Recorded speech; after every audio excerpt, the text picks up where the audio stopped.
Well, ladies and gentlemen, it's time to begin our next session. Our next session is on the topic Startup to Unicorn Journey, Cloud-Driven Business Transformation. Well, ladies and gentlemen, in the connected world, we are competing with everything, and everything is moving so fast. And I think when we talk of AI and machine learning, we do know our life is incomplete without being engaged with these features. And the next session is going to tell us more about so much more around these topics. And just to give you a little bit of input, on October 2021, survey by Harvard Business Review Analytics Services of 300 respondents familiar with this organization, and that is being brought out here today. The cloud strategy and adoption confirms the pointers.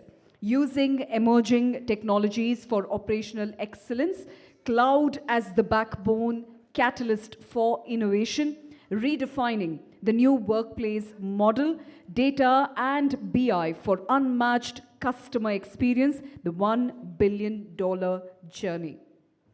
Are you all excited for this? Are you excited for this session? Fantastic. I have 4 of you responding and someone on the left is not even looking at me. Are you all with us? Are you having a good time so far? Is the event treating you well?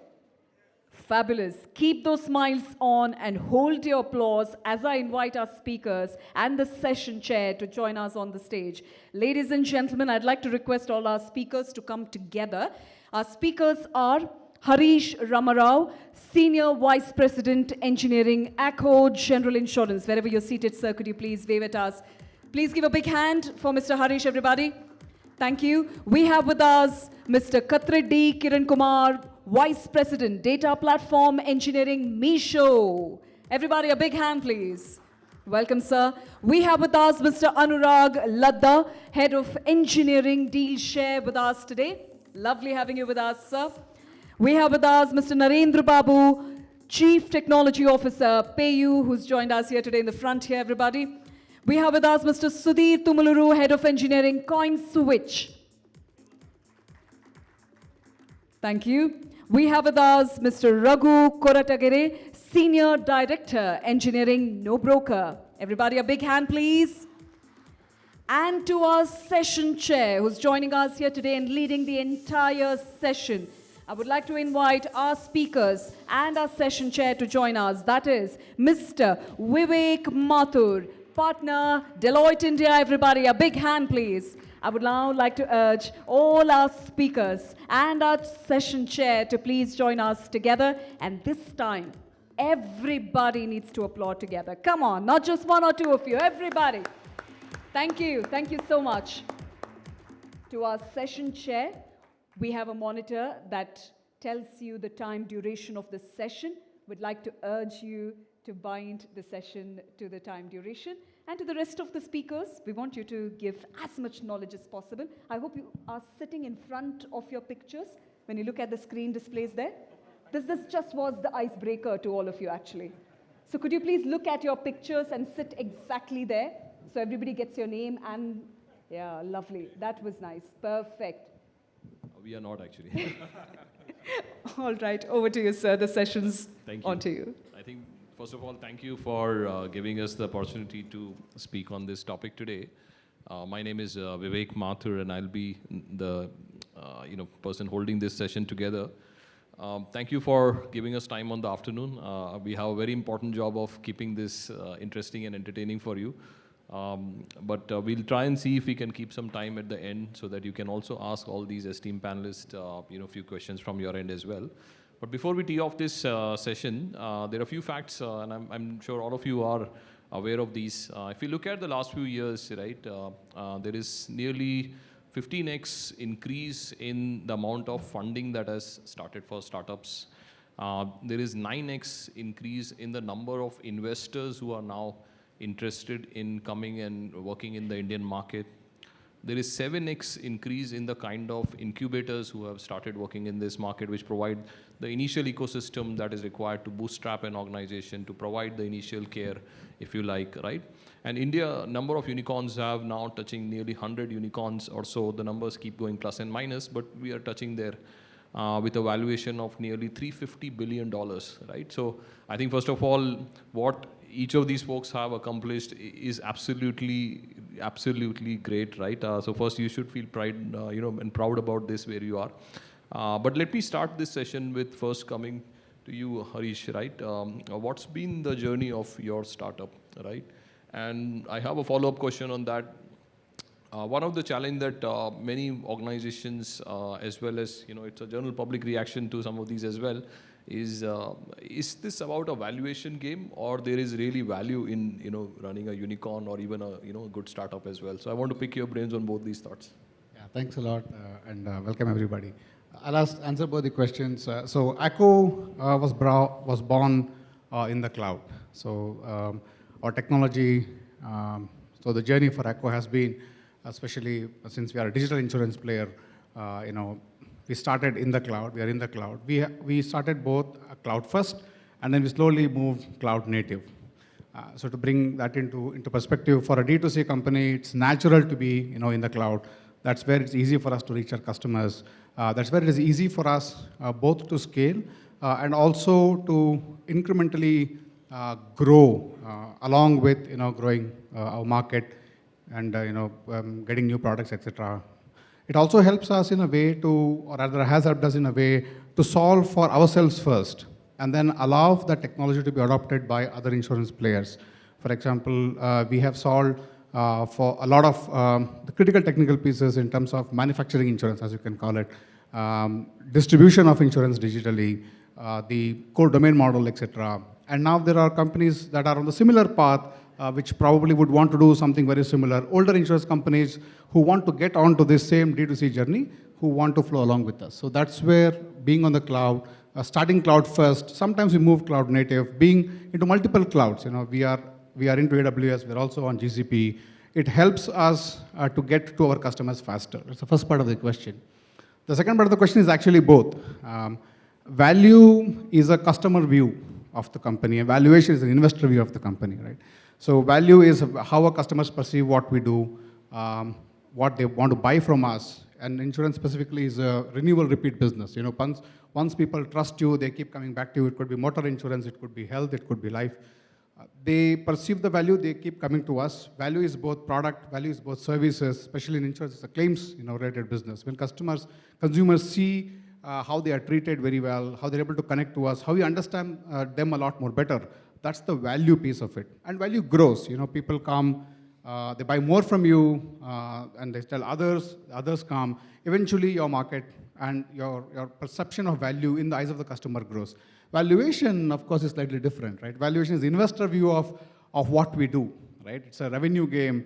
While value grows slowly, incrementally, steadily, valuation grows stepwise sometimes. And when the gap between the value and valuation, is disproportionate, that's when the bubble starts to form, right? So at Acko, we have tried to sort of be closer to both the value we generate, how the customers perceive us, how we see the value we generate to the market, and of course, valuation, has to be here and there close to that. I think it's both. Valuation helps us to grow. It feeds us the necessary inputs for the company to grow, whereas value is exactly where we want to be in. And I think we are sort of there closer. Very interesting thoughts. And I think Acko has also done very interestingly, partnered with new age commerce companies, the products that you built with Ola, for example. Amazon, yeah. Great going, yeah. But let me bring Kiran, you into this discussion, right? And again, same question, value versus valuation. What's your thought? So without value, there is no valuation. Okay.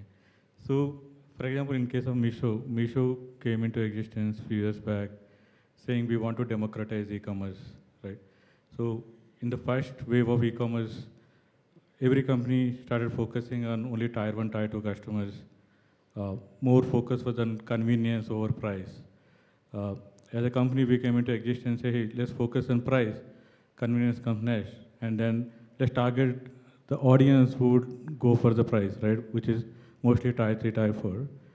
And second premise which we took is to see, okay, how can we enable these small and medium enterprises who are in tier 3, tier 4, only have exposure for last 50, 100 years closer in their circles, like 10, 20 kilometers radius. How can I expand it to pan-India, right? So that is the next value proposition with which we came into the market.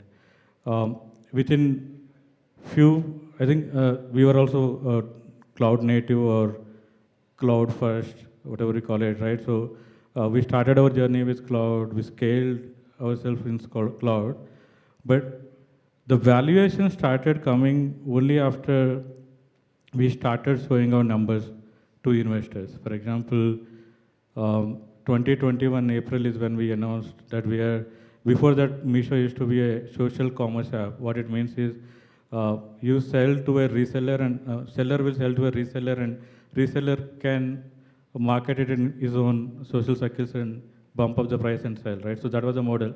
But in April 2021, we announced saying we will start selling directly to the customers. The moment we did that, within a short span of time, maybe within 3 months, if I remember correctly, we had to rebuild all our systems which are for B2B to B2C and start serving directly to customers. Only way we were able to do that is using cloud, because if we are trying to figure out where to buy servers, where to put, because B2B versus B2C, the scale is 100x difference, right? So you cannot overnight procure servers and deploy them. Rather, born in cloud companies, it helped us to basically pivot our business model pretty quickly and even scale it further. For example, by 2021 Diwali, we started doing 4-5 million orders on a Diwali day.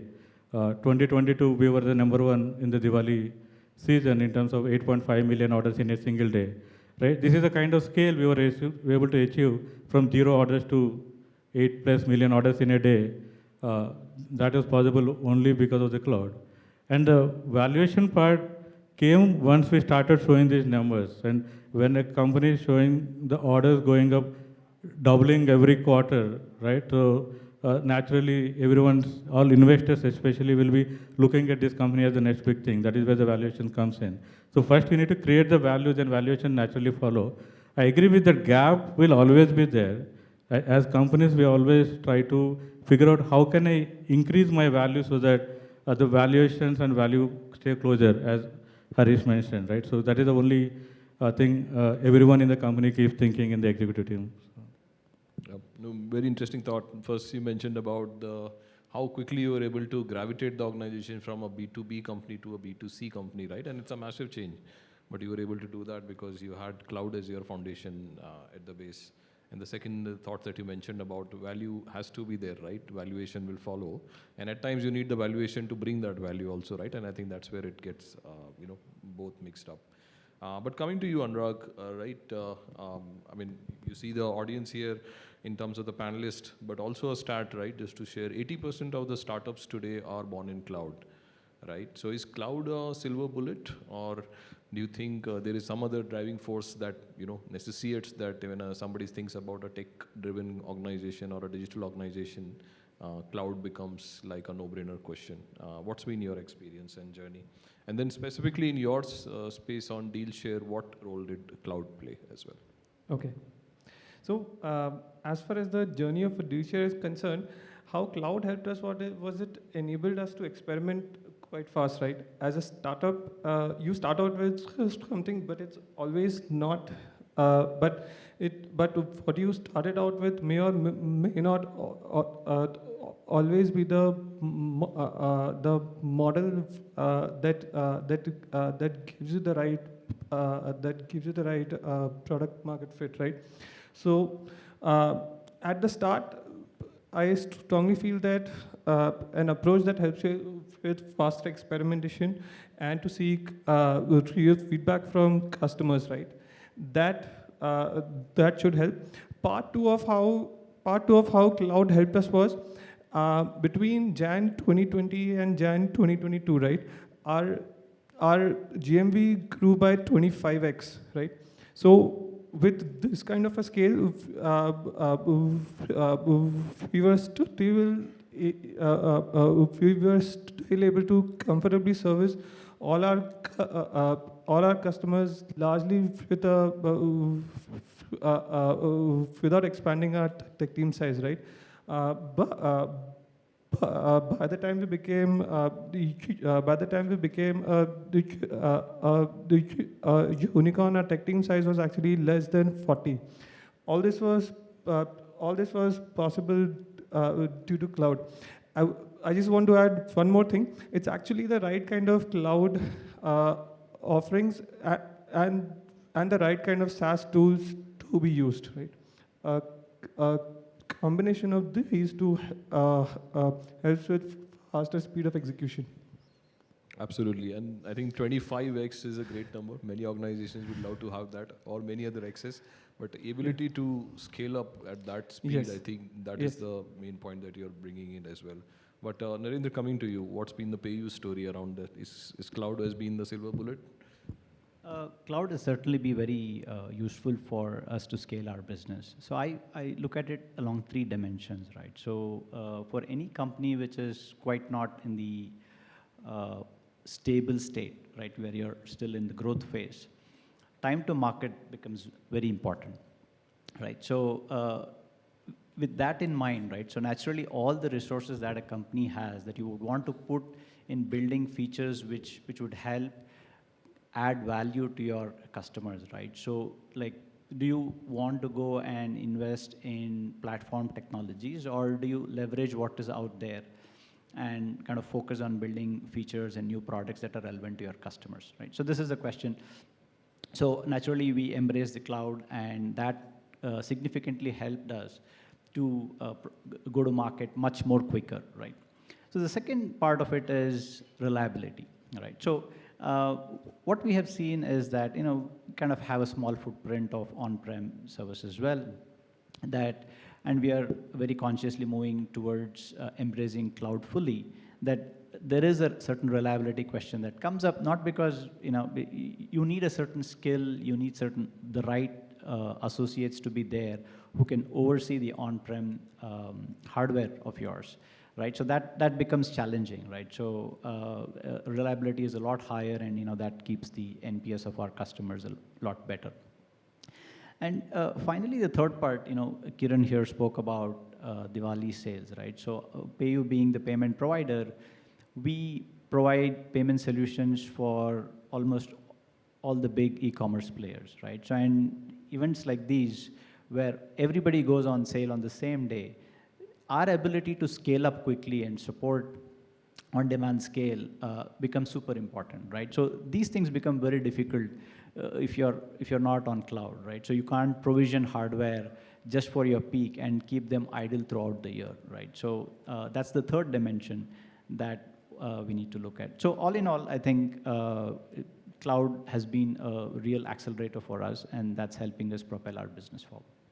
Sure. Thank you. Let me move to you, Sudhir, right, from a innovation perspective, right? And you guys have all, in a way, disrupted the existing ecosystem of organizations or thought through new business models. How have you leveraged cloud to drive innovation, right? And how do you see the future tomorrow, right? Are there any new technologies that you think will come out of these cloud platforms where you will have to innovate more in the market and leverage what you have? What's your point of view on this?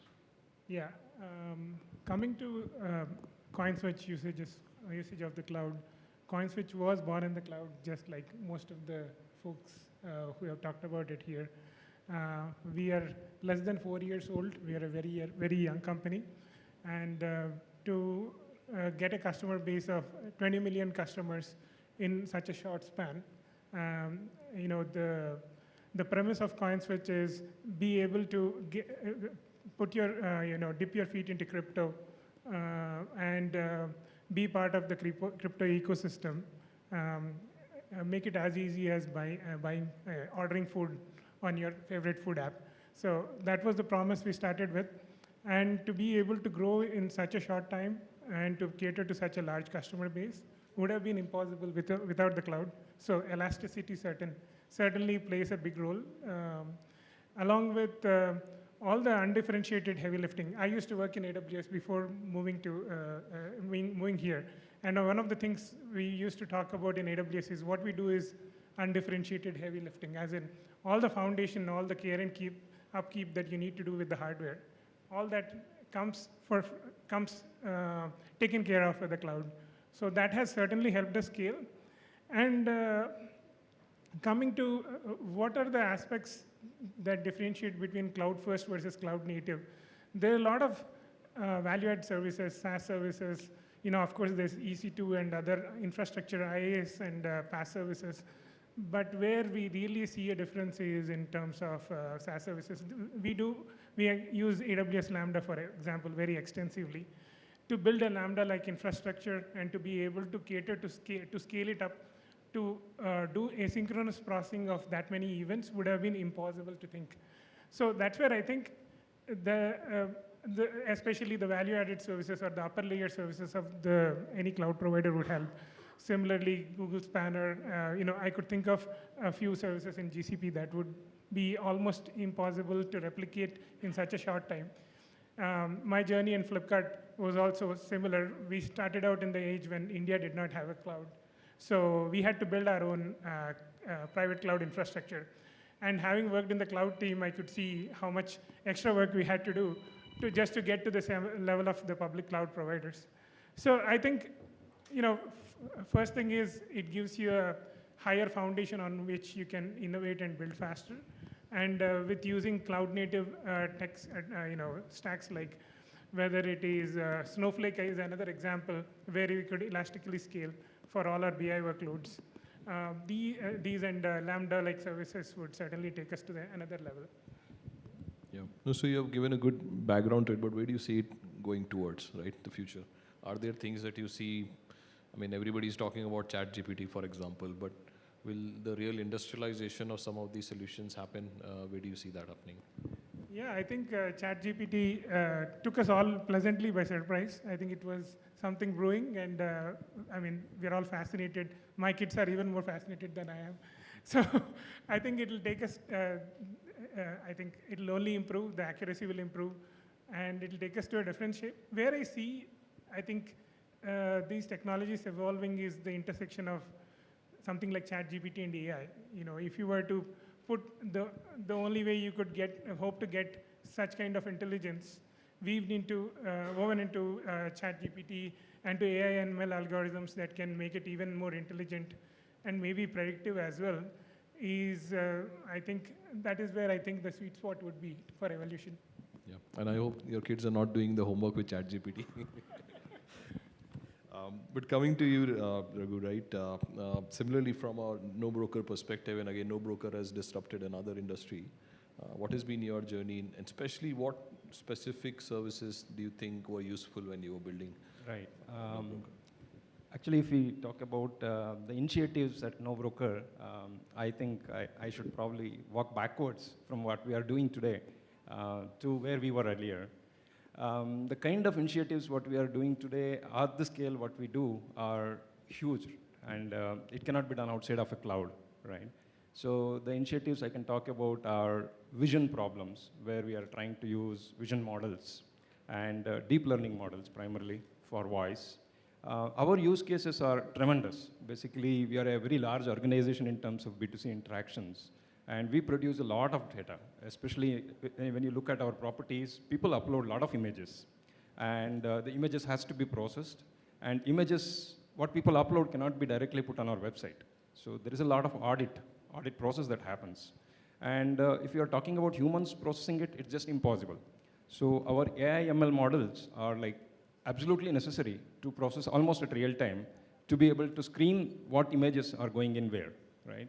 That's one of the trivial use cases. So the current use case, if I want to talk about, is we are in home services. When we say home services, our cleaning partners, for example, they go and do a certain job in a certain place. Now, after the job is done, we expect the partners to upload the images of the cleaned house, right? So if they are going to give me 10 pictures of the house which is after cleaning, nobody can sit back and say that, okay, they really did a good job, right? So here is our, again, a deep learning AI model, which actually looks at the pictures, and then it is going to tell us, where is the object? Did they really use a good solution? Did they use a cleaning solution? Do I see a clean room? Do I see a dirty room? What was the before case? What was the after case, right? This is just impossible from a human perspective if you were to sit together and look at 50,000 jobs, which I do on a daily basis, right? So this is where our deep learning models are absolutely playing a vital role for us. both in terms of customer satisfaction as well as the confirmation that the partners are really doing a good job, correct? And our call center is typically around 2,500, 3,000 people who actually call customers, help them with their purchases, etc. We produce at least 6,000 hours of talk every day. And our voice models, which we are using right now, they are the ones which basically analyze all of this, convert voice into speech, data, transcribe the data, and then we run our analysis models on top of the data, primarily to determine whether our quality of our executives, what they're doing, what they're pitching, what they're talking to customers, are they actually matching our checklist? Are they really doing a good job? Are they actually being courteous to customers? En number of our business is only possible only because of our AI, ML, as well as other statistical data models what we run on cloud.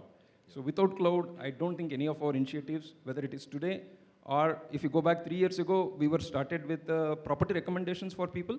So when we get a property and a customer gives a certain requirement, we try to match it using a statistical model or even predict the rent in a certain location. So you have a property, we predict the rent there.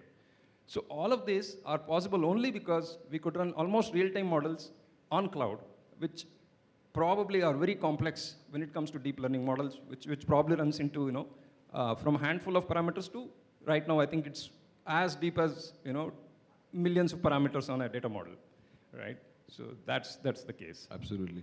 And coming to you, Anurag, and switching gears a bit, right? What Raghu mentioned about building models like those require, very deep engineering skills on cloud, which are very different. So where do you see the future of talent, right, today? And we've all gone through the phase, or hopefully gone through the phase of great resignation and, everybody getting 4 offer letters from anybody, right? So how do we cross that point, or how have you successfully migrated beyond that point? So at Dealshare, so yeah, I was fortunately part of the 2 waves that I saw at Dealshare, right? In 2022, in 2021 and first half of 2022, wherein people were getting crazy offers and hikes, and then mid 2022 onwards, the funding winter, right? The approach that we took at that time was that with respect to the great resignation, right, we took a step back and tried to identify that what are the key factors that are contributing to it, right? Upon discussing with almost everyone within the org and externally in my network as well, right? From the employee standpoint, it was the lines getting blurred between work and their time at home, right? And it was a lot more intensified for those who either had small kids or had older parents to take care of, right? And from the employer side, it was mostly with respect to the visibility of the work and the view into are people putting in the right kind of effort and etc., right? So what we tried to do at that point in time, and just before I delve further into our view, Dealshare apparently has 4 offices. We've got 4 tech centers, and with that we are also primarily work from office mode, with a view that whoever needs the kind of flexibility we offer them. We've got a bunch of folks who permanently work from home into our default to work from office, but multi-location setup as well, right? So we did few things, right? One was we made sure that our meeting timings are sane. We still don't have meetings that start before 11:30 in the morning, and very rarely we have meetings after 6:30. Part 2 of what we did was we attempted to drive visibility both up and down into what the work is planned at quarterly and at and at a monthly level, right? Third key thing that we did was we didn't give into the crazy rush of the pay hikes and etc. that happened, right? We did lose few key people, but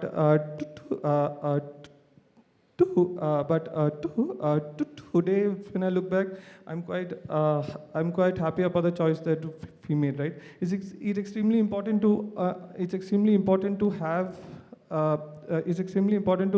understand what is sustainable and what's not. Right? Sure. That was with respect to how we dealt on the great thanks. resignation part. Yeah. Thanks, Anurag, for that. And I think there are various models where many organizations have used. It's not been an easy phase for anyone to go through.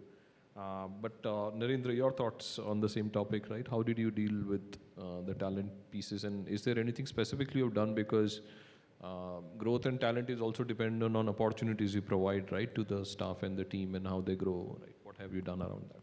So here at PayU, we look at sustainable technology as a philosophy, right? So the good thing is during that phase, we didn't go overboard in terms of hiring a lot just in anticipation of new growth opportunities, right? So what we believe in is putting products in such a way that they are sustainable over long time, which means that you use technology as a neutralizer. Unless you have built products which are thought through well, you're using the right amount of manpower to actually deliver value, right? We normally don't get into it. So that kind of helped us a lot. A few examples like customer care is one place where you put technology and see how you can front load a lot of the questions that customers are having through technology. Through our KYC process, we can automate as much as we can so that you don't need a big ops team to help us finish the KYC backlog. Even on the technology side, a lot of stuff that we automate or even use SaaS providers because we are on cloud to make sure that our engineering workforce is lean, right? So these are good neutralizers to kind of help you tide over a tight hiring situation. In addition to that, we also believe in grooming our talent, nurture the talent from within, right? So it is pleasantly surprised to see every other month, people finishing 3 years, 5 years, 7 years, 8 years, and so on. These are people who have grown through the organization from almost their campus days, right? So how do you build that expertise within the organization, create those opportunities for them to grow within the organization and take leadership roles, right? So that's the other focus that we do and kind of been reasonably successful at that. Thirdly is we've also looked at multi-location strategies, right? So as the, now I think it's a clear trend now that employees are very clear about the location that they want to be in, right? And this is kind of also forcing us to think, saying what location strategy that we should adopt. And particularly in this time, we opened up offices in few other locations, which is much more amenable to talent. And we kind of, that also gave us a significant help. So these are 3 things I would say that we use to manage this. Yeah. And I'm cognizant that we are running out of time. But back to the organizers, do we have time for questions or we'll take it later? Okay. Okay, post recess. Okay, fair enough. So thank you very much for this esteemed panel. Thank you for providing inputs on these topics. I know we had only 30 minutes to share our perspectives and thought, but very well received. Thank you very much for